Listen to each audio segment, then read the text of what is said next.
El hijo invisible.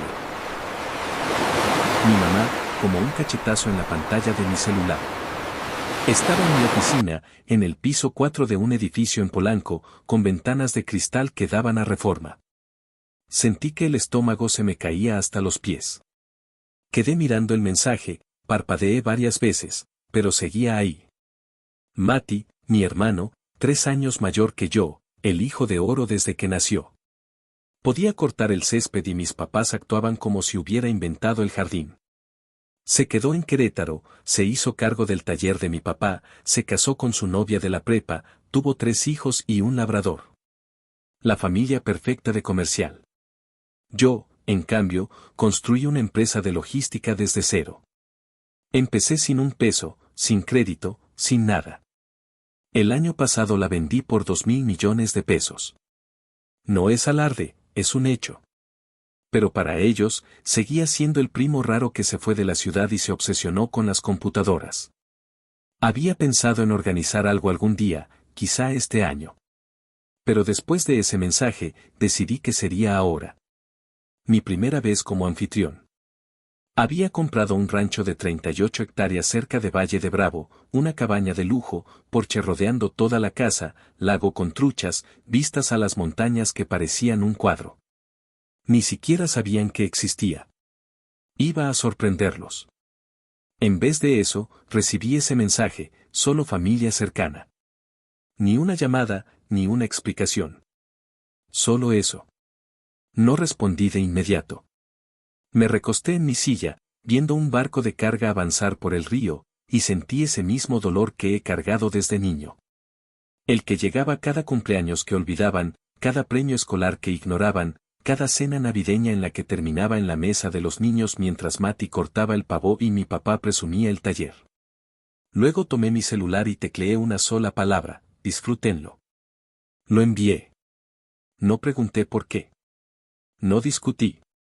No iba a rogar por un lugar en una mesa a la que ni siquiera me invitaron. Ahí fue cuando tomé la decisión, este año no iría. No para sentarme en silencio mientras adoraban a Mati como si yo no existiera. Ya estaba harto de ser el hijo callado. La verdad es que ese mensaje de mi mamá no era nuevo. Solo fue más fuerte.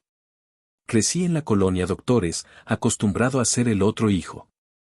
Mati ya salía en el periódico a los 16 años, el mariscal de campo estrella lleva a su equipo a los playoffs. Entraba a cualquier fonda y le daban postre gratis. La gente le palmoteaba la espalda, le preguntaba por el partido, lo llamaba natural. Yo era el callado.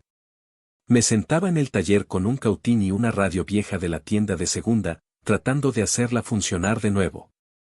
Me gustaba el zumbido de los cables, el desafío. Mientras Mati estaba en el entrenamiento de fútbol, yo aprendía a armar tarjetas madre con piezas de desecho. Mis papás no lo entendían.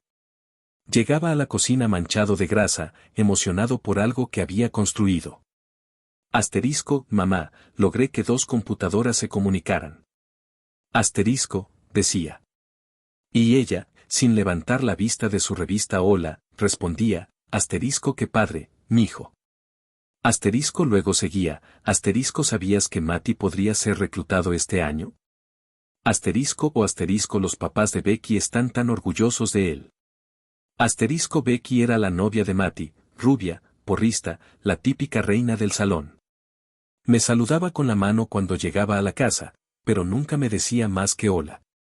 No la culpo. Yo no era parte de su mundo.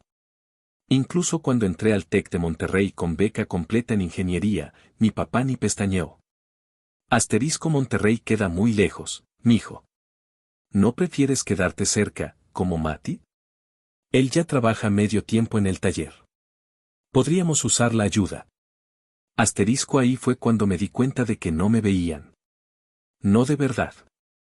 En las cenas familiares, hablaba de mis clases o proyectos, y en menos de 10 segundos, mi mamá cortaba, asterisco ay, Mati está pensando en expandir el taller. Es tan bueno con la gente. Asterisco y siempre terminaba en la mesa de los niños, junto a los primos que aún creían que el internet era solo para el correo. Una vez olvidaron mi cumpleaños.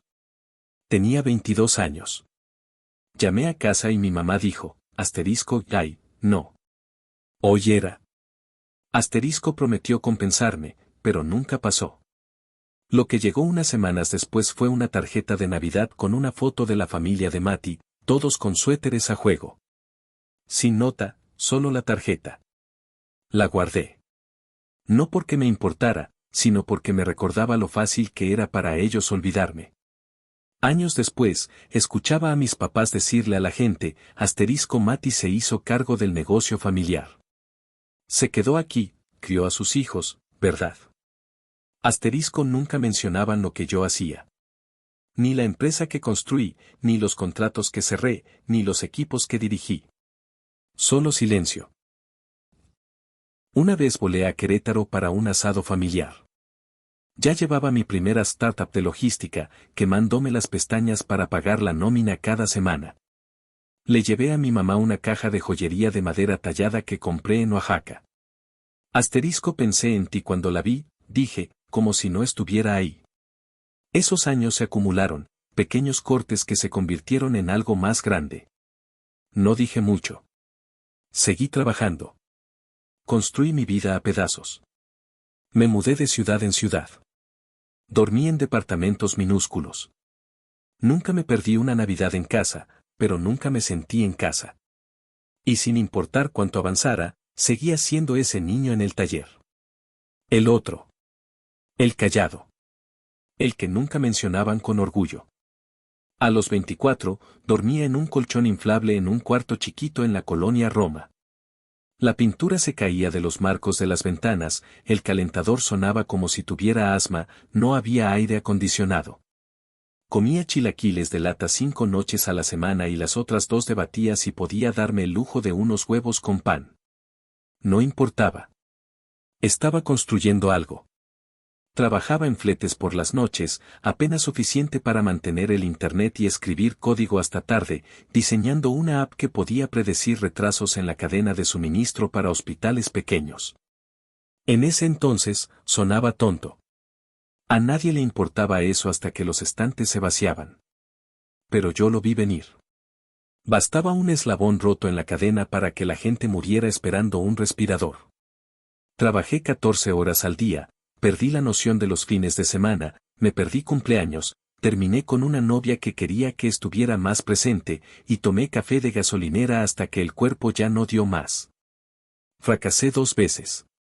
Una por aceptar al inversionista equivocado, otra por intentar crecer demasiado rápido. Casi lo pierdo todo. Pero nunca me atrasé con la nómina. Mis empleados se quedaron conmigo porque sabían que sangraría antes de dejar que pasaran hambre. No era solo un trabajo. Estábamos construyendo un salvavidas. Cuando llegó la pandemia, los hospitales empezaron a llamar desesperados. De repente, todos necesitaban lo que teníamos, redireccionamiento en tiempo real de suministros médicos.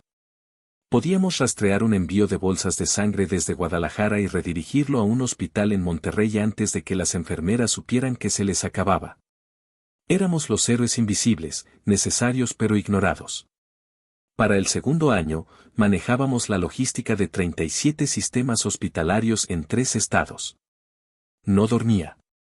Vivía a base de adrenalina, hojas de cálculo y comida para llevar. Luego llegó la oferta. Una empresa Fortune 100 quería comprarnos. Al principio no lo creía. Pensé que era un fraude.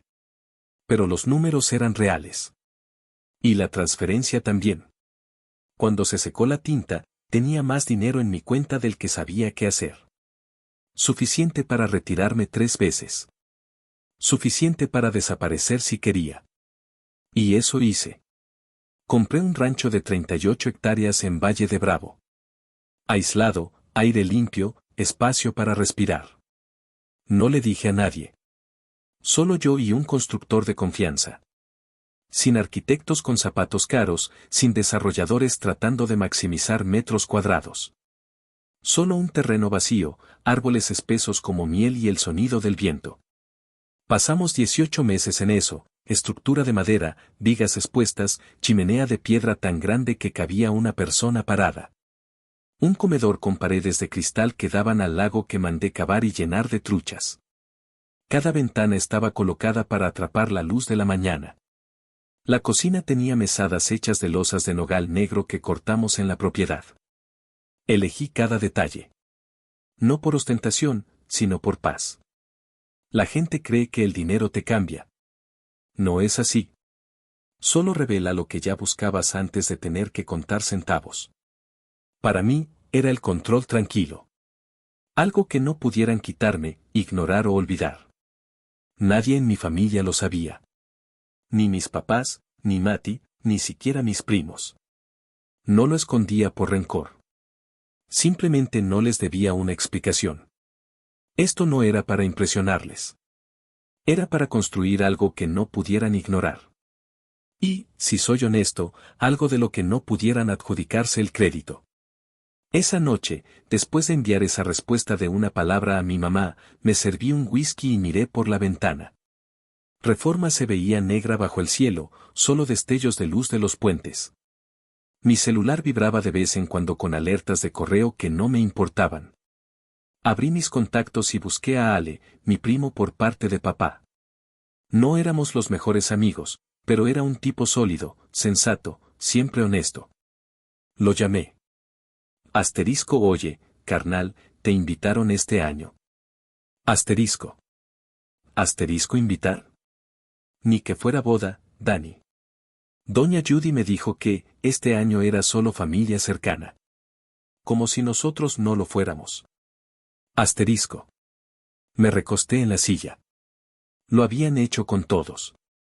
Asterisco, ¿quieres hacer algo diferente? Quiero decir, en otro lado, mejor. Asterisco. Asterisco, ¿dónde? Todo está reservado. Asterisco. Asterisco, tengo un lugar. Suficiente para 30 personas. Asterisco. Se quedó callado.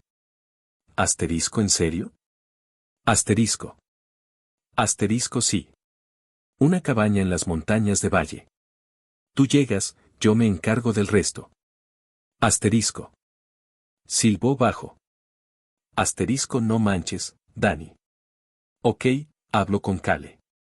Asterisco. En 20 minutos, me respondió, asterisco vamos. Asterisco para la mañana siguiente, ya tenía 10 confirmaciones. Luego llegaron más. 3 primos dijeron que llevarían a sus esposas e hijos. Uno ofreció ahumar un pavó. La tía Laya quería saber si podía llevar su famoso pay de manzana, pero fue la llamada de la abuela la que lo selló. Ni siquiera dijo hola. Asterisco, dime cuándo empacar. Asterisco. Eso me golpeó más de lo que esperaba. Porque en todos esos años de ser ignorado, no creo que nadie hubiera pedido ir a mi casa para una fiesta. Siempre asumían que yo aparecería y me acomodaría en el lugar que sobrara. Esta vez no. Pasé el día siguiente organizando las habitaciones, reservando cabañas cercanas, pidiendo favores. No me importaba el costo. Quería que todos estuvieran cómodos. Quería que se sintiera como una verdadera Navidad, no como un triste potluck de exiliados. Ale me volvió a escribir, asterisco, seguro que no estamos estorbando. Asterisco, le respondí, asterisco, eres el maldito invitado de honor. Asterisco me envió un pulgar arriba y añadió, asterisco, no puedo esperar a ver lo que has construido. Asterisco. Yo tampoco. Porque por primera vez, no se trataba de probar nada. Se trataba de elegir finalmente a quien quería en mi mesa. Llegué a Valle una semana antes, justo antes del atardecer. Las montañas estaban bañadas en luz naranja, y el aire olía a pino y tierra fría. Lo primero que hice fue manejar directo al rancho, con las ventanas abajo, dejando que me golpeara. Lo había logrado.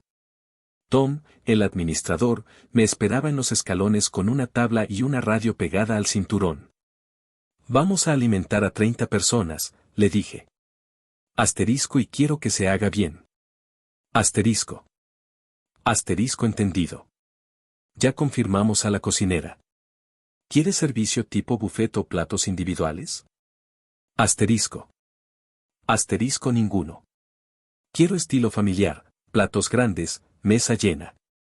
Asterisco. Recorrimos la casa habitación por habitación. Cada cuarto de invitados recibió una limpieza profunda, sábanas frescas, canastas con detalles personalizados, bourbon y almendras ahumadas en el cuarto del tío Rey. Libros de crucigramas y una lámpara de aumento en el de la tía Laya, camiones de juguete y gomitas de dinosaurio para los gemelos. No quería que nadie llegara y se sintiera un estorbo. Contratamos a una cocinera local, con raíces en el Estado de México. Trajo sus propias cazuelas de hierro fundido, rezó antes de empezar a cocinar y casi lloró cuando le enseñé la cocina. Para el martes, las cabañas estaban reservadas y surtidas, la leña apilada, el ponche caliente listo. Me aseguré de que el comedor tuviera suficiente espacio y de que el equipo de sonido funcionara para los viejos CDs de jazz de la abuela. El jueves por la mañana, empezaron a llegar. El primero fue Ale, manejando una SUV rentada con Cale y sus 2 hijos. Se bajó, miró la cabaña y solo dijo, asterisco, no manches. Asterisco sonreí. Asterisco llegaste. Asterisco negó con la cabeza, aún mirando las vigas. Asterisco esto es tuyo. Asterisco sí, es mío. Asterisco. Después de eso, fue como un desfile. Eli llegó con su nueva novia. Era la primera vez que alguien la conocía. Entró por la puerta principal, con la boca abierta, y dijo, asterisco pensé que aún hacías cosas de computadoras. Asterisco me reí. Asterisco las hacía. Ahora hago esto.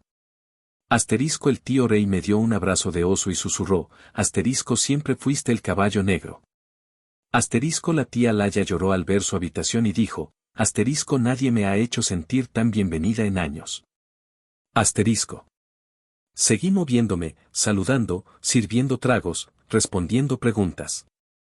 Cada rostro que cruzaba esa puerta me recordaba cuánto tiempo había pasado desde que alguno de nosotros nos sentimos importantes. A las 5 de la tarde, la casa estaba viva. Niños corriendo por los pasillos, alguien tocando la guitarra en el porche, Eli encendiendo una fogata junto al lago. Se escuchaban risas en cada rincón. Luego nos sentamos a comer. La mesa larga llenaba el comedor, las velas titilaban, los platos pasaban de mano en mano. No había mesa de niños, ni brindis de papá, solo todos nosotros, iguales, bienvenidos, alimentados. La chimenea crepitaba detrás. El techo resonaba con el choque de copas y conversaciones reales.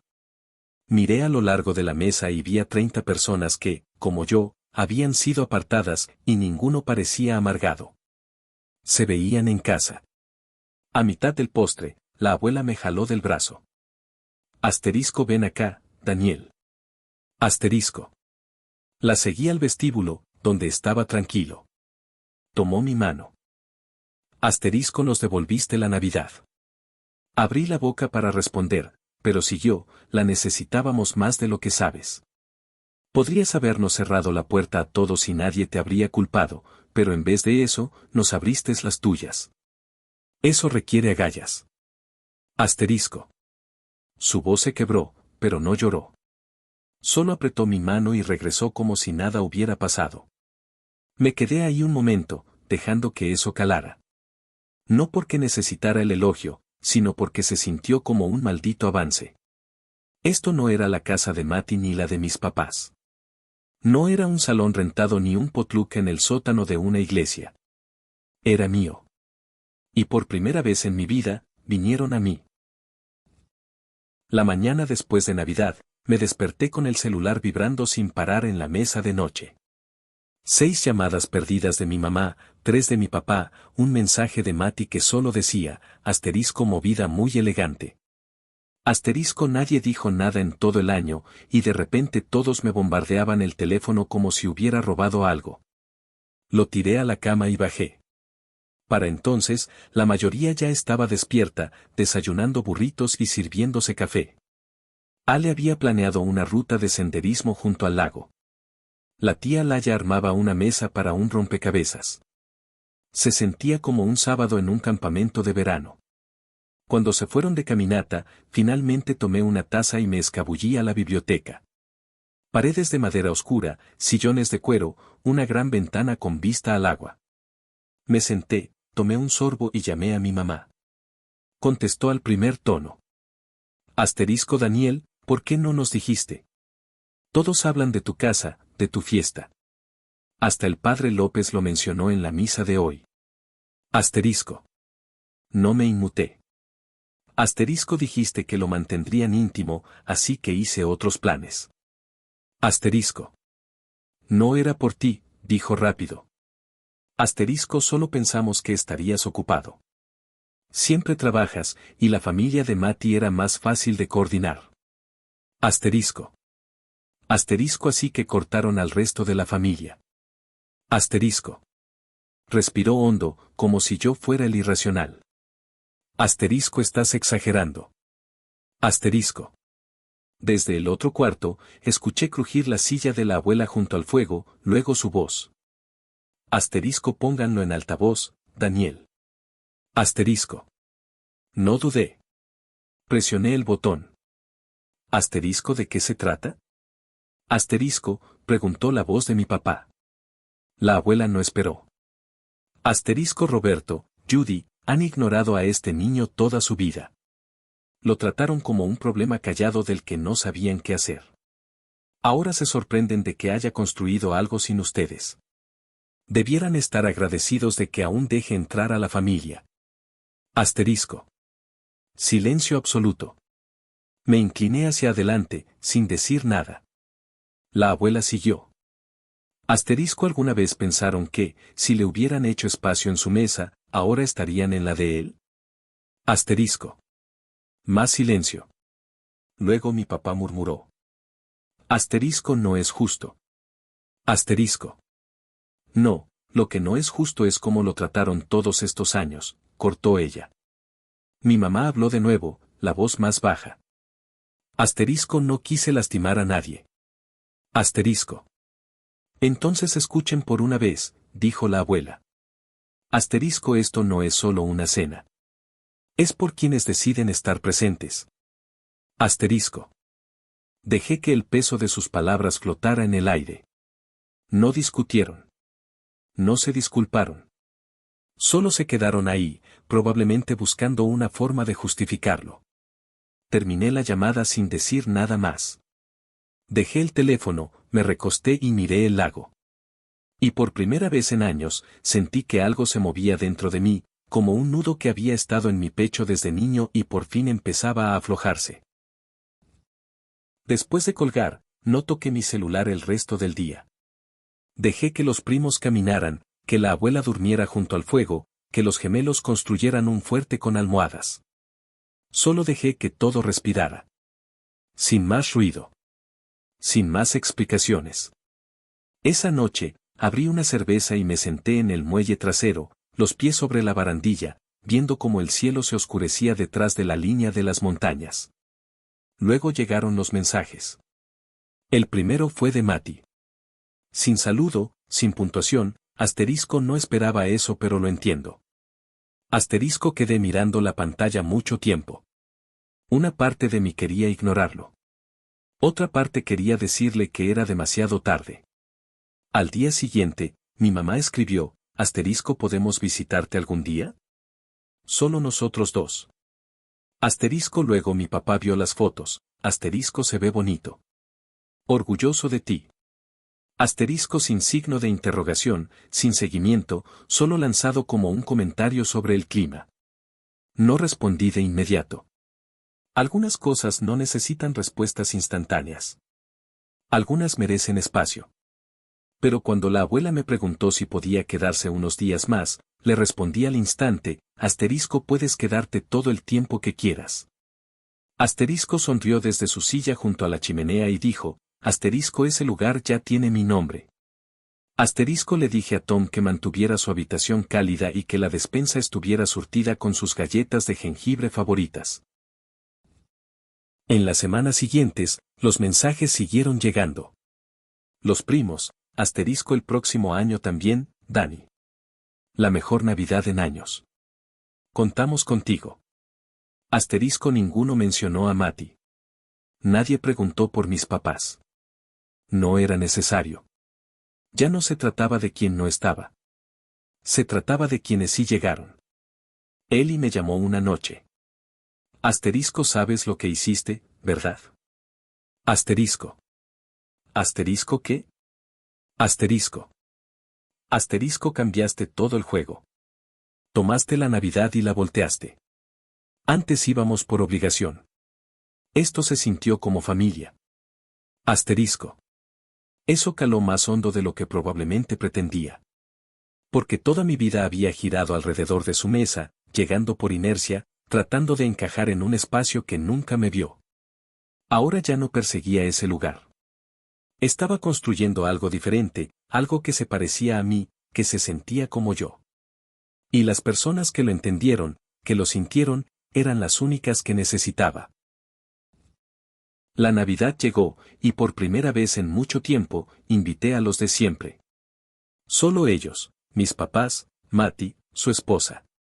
Sin lista gigante de invitados. No se trataba de impresionar a nadie. Quería ver si podían encontrarme donde estoy ahora. Llegaron unos días antes de Nochebuena, todos apiñados en la SUV de Mati, como si entraran a un mundo nuevo. Los recibí en la puerta. Mati bajó primero, como sabía que haría. Esa mirada en su rostro, la misma que ponía cuando veía el éxito de otro. Un poco escéptico, un poco impresionado, pero sobre todo distante. Asterisco, ¿todo esto lo construiste tú? Asterisco, preguntó, mirando la cabaña y luego a mí. Cada centímetro, dije. Sin orgullo, sin disculpa. Solo un hecho. Mis papás no dijeron mucho al principio, solo miraban alrededor como si no supieran dónde poner los ojos. Los observé, la tensión en sus hombros, como no lograban acomodarse en el espacio, como si no pertenecieran. Como si yo ya no perteneciera a su mundo. Cenamos en el comedor. Sin cubiertos de plata, solo platos familiares, pozole, tamales, mole y unas botellas de vino. La conversación empezó lenta, como si todos fuéramos extraños buscando terreno en común. Pero luego cambió. Hablamos. De verdad hablamos. Sin plática trivial, sin informes del clima, sin que Mati hablara de su taller. Profundizamos en los negocios, en los resentimientos, en todas las veces que llegué y me sentí invisible. La cena se puso intensa.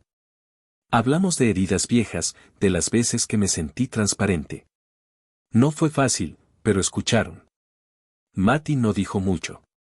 Escuchó, pero nunca fue de muchas palabras. Supongo que solo estaba procesando todo, tratando de entender dónde encajaba en esta nueva versión de mí. Después del postre, cuando todos se levantaban para irse, Mati me llevó aparte. No dijo nada al principio, solo extendió la mano. Se la estreché, y antes de que pudiera soltarla, dijo. Asterisco, lo hiciste bien, Dani. Muy bien. Asterisco. No era mucho, pero fue suficiente. Se fueron más tarde, mi papá me dio un apretón de manos, mi mamá un medio abrazo. No fue perfecto, pero fue un inicio. Pequeño, pero inicio al fin. Esa noche, me quedé junto a la ventana del comedor, viendo caer la nieve. Era espesa, girando en el aire frío de la noche, cubriendo todo de blanco. Podía escuchar el viento afuera y el crepitar del fuego detrás de mí. Por primera vez en años, no estaba amargado. No deseaba que hubieran sido diferentes, ni que yo hubiera sido distinto, ni que las cosas hubieran salido de otra manera. Solo estaba malditamente contento de haberles mostrado finalmente quién soy en realidad. En Año Nuevo, me paré en el muelle trasero, con un bourbon en una mano y la otra hundida en el bolsillo del abrigo. El viento cortaba como cuchillo, pero no me importó. Las estrellas se extendían limpias sobre el agua. Sin luces de la ciudad que las opacaran. Solo me quedé ahí, respirándolo. No se sentía como el fin de un año. Se sentía como el fin de algo más grande.